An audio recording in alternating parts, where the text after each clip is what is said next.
We are now being joined by world-renowned singers Srimati Ranjani and Gayatri. Ma'am, thank you so much for talking to India today. I know you have a busy schedule, so thank you so much for taking the time out to join us on this special broadcast. Ma'am, I just want to jump right into the question and ask you. You've finally broken your silence on this important topic that has always been lingering in the minds of a lot of Carnatic musicians. In fact, right after you tweeted, so many other artists have followed your footsteps, and some have returned their Sangeeta Kalanidhi award, some have cancelled their performances in the Music Academy.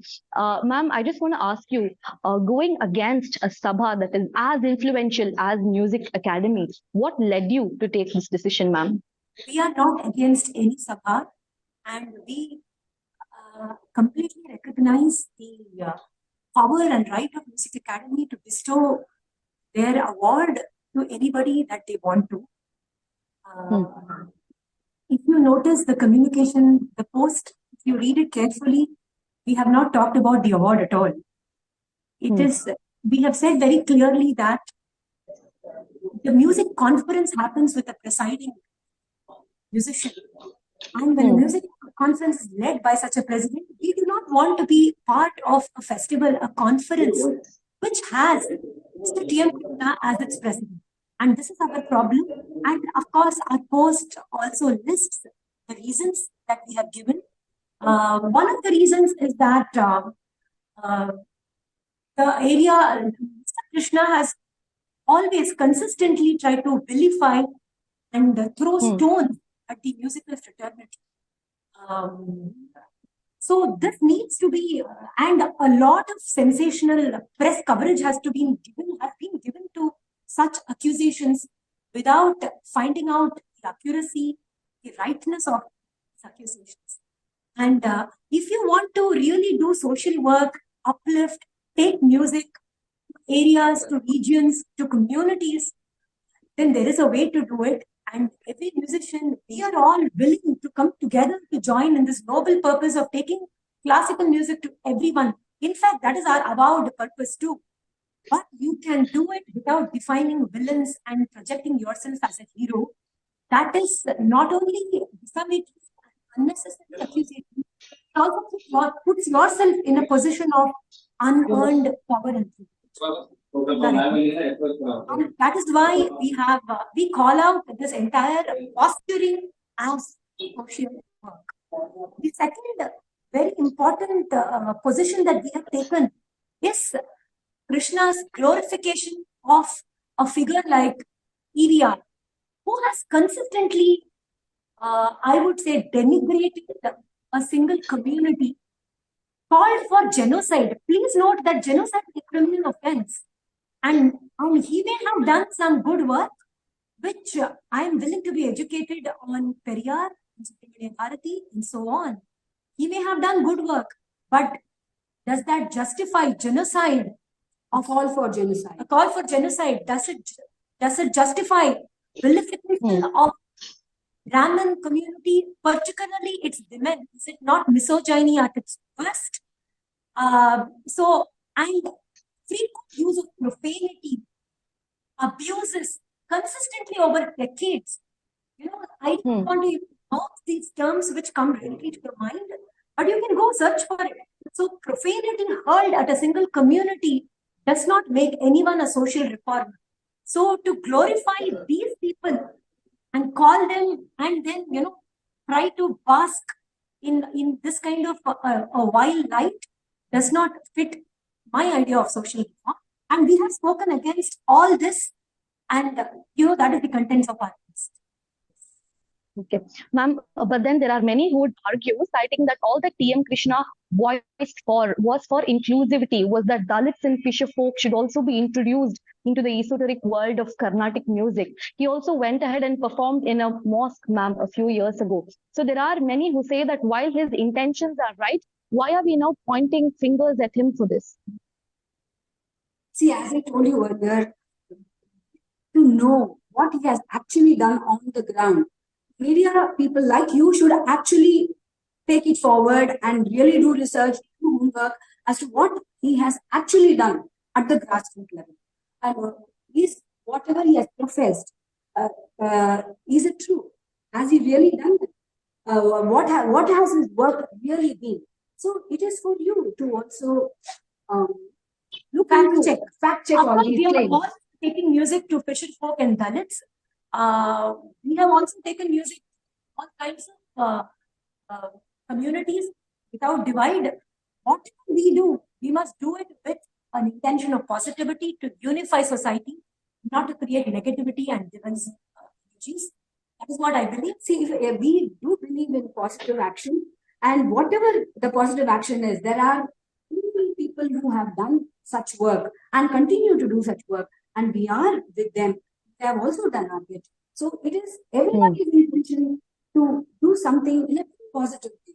If anybody does that, we will surely join. Gayatri ma'am, you wanted to say something? No, I don't think any change has really happened in a real way. I don't see musicians emerge. I don't see the students include a different community. I don't see all that. I'm willing to be a Ma'am, TM Krishna in the past has given statements implying that the Carnatic world is very casteist and that it is dominated majoritarily by Brahmins and that they are very unwelcoming. They have almost shut their doors for people from other castes and communities. Yes, directly. Let's talk about Brahmins. I would say that Brahmins are easy targets for everyone. We stand out because of our appearance. We are also not given to violence. Therefore, we are soft targets for everyone because we mind keep our head down, do our work. We are also, I would add, the most accepting, the least casteist of all communities. Tell me where does casteism not exist? And this is not whataboutery. Does it not exist in the Oxford University? Does it not exist in the US Congress? It is there everywhere. Clannishness and caste. I mean, you can call it different names. You can call it class. There is always distinction in any given society. That's what we mean. Here you call it caste. And I don't think Brahmins are casteist. We have not tried to take music away from any community. We have always pursued the highest of art forms, intelligence, and yes, it is that we naturally gravitate towards a certain kind of expression, and you can see it in our work. And I can say that as a practicing musician myself and my friends, we do not discriminate. And of course, casteism is a very big subject, and I do not wish to go into it. There is no time to go into it. But I can say with complete conviction that these kind of claims, saying that Brahmins are castes, Carnatic music are castes, are all done with the sole intention of creating divides and creating spotlight on the so-called heroes who I question have done anything credible to remove casteism. So they are not done with an intent to make things better. They're only done with the intent on showcasing themselves as the deliverers and heroes of a new generation. So that is my rebuttal to this.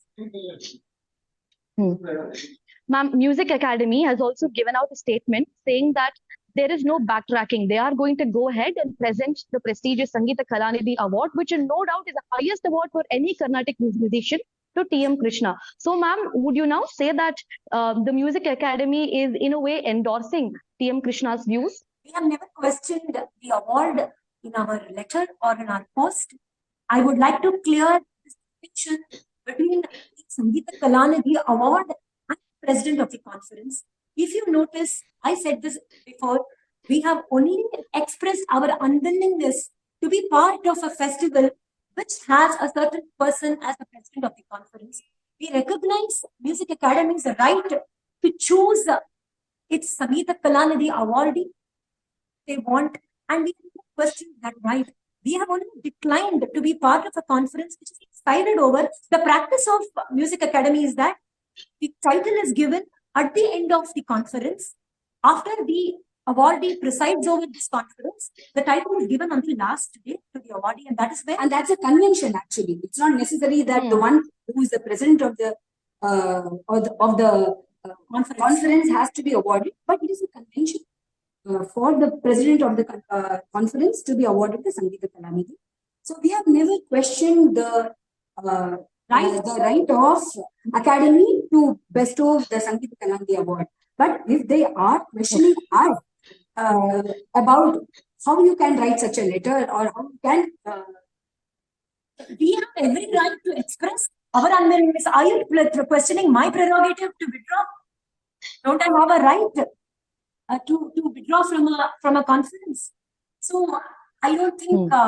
So that is my position on the awardee and the conference. Well, ma'am, at this point, when I put out on social media that I will be getting a chance to speak to you and many other Carnatic vocalists, there was one unanimous question, ma'am, that was raised by most of your fans and followers.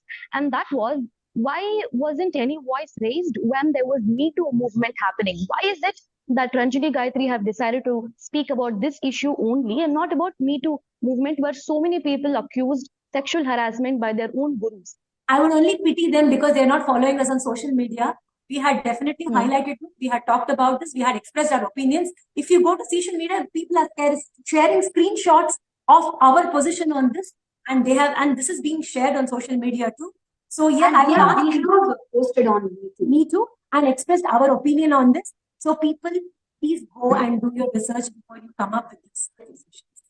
Well, ma'am, I had to ask you this because, when I put this out, I received a deluge of messages requesting me to ask you this question. Well, we hope they have received their message. Ma'am, one final question. Ever since you posted this on Twitter, politics has also come out, ma'am. In fact, Karthi Chidambaram and TK Ellangovan, many DMK personalities, they have stated that, well, they're enjoying this sort of meltdown, in a way, saying that more power to TM Krishna. They have sided on TMK's side. What is your stance on this, ma'am? Politics coming out of this. Well, we are very happy for TM Krishna to enjoy all this support. It is nothing new. He has been enjoying the support of the media and the ecosystem for a long time. Ma'am, anything that you would want to wrap up with, any message that you want to send out to TM Krishna? Do you now demand that he comes out with an apology or anything that you would want to send out to him? I would only request people from the political affiliations to understand a little about classical music, maybe cleanse their minds and hearts and educate themselves, elevate themselves by listening to some music before they come and comment on something which is about the field. It will be really nice. Otherwise, they really end up looking like robots. All right. Ma'am, thank you so much for joining us on India Today. It means a lot to us that you've joined us. Thank you so much. Thank you. Thank you, ma'am.